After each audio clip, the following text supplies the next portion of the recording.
Is marijuana the answer to the opioid crisis? One drug leads to thousands of deaths across the country every day. The other is becoming legal in more states in both recreational and medical forms. And two new studies showed opioid prescriptions have decreased in states that have legalized some form of pot use. The first study is by the University of Georgia. It found the number of Medicare prescriptions for opioids went down in states that legalized medical pot dispensaries or let people grow marijuana for their own use. The second actually found a decrease in prescriptions when states legalized medicinal or recreational pot. Now keep in mind, the studies could not prove this is a case of cause and effect, and the results did vary based on the type of opioid. Now, medical marijuana was linked to fewer prescriptions for hydrocodone, morphine, and fentanyl, but it was not linked to prescriptions for oxycodone. Both research teams hope their studies show that marijuana could be used to treat chronic pain.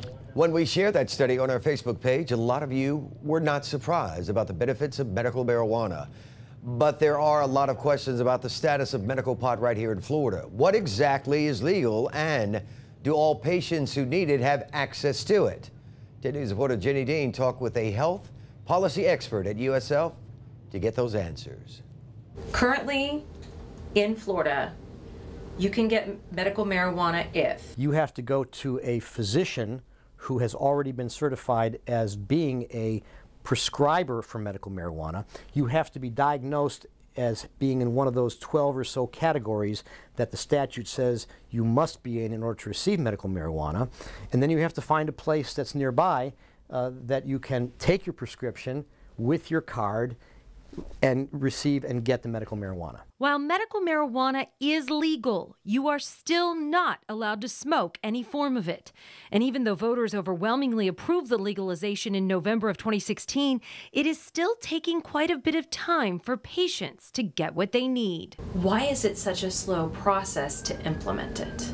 Because the politicians in Tallahassee do not like the idea, and never have, of legalizing any form of marijuana.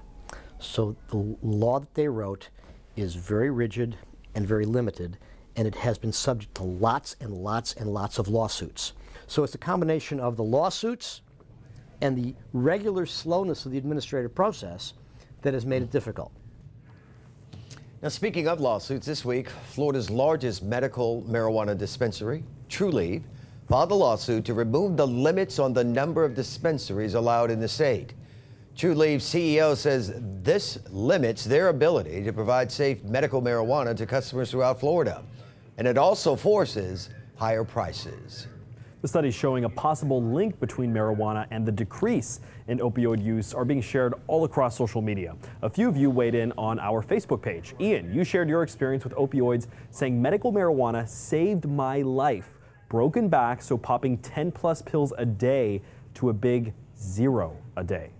Steve, you say the opioid epidemic, drunk driving epidemic, veteran suicide epidemic, pick one of the many ways marijuana will help. It's no wonder so many pill and alcohol companies are opposed to it. That's never been any money in curing problems, just in treating them.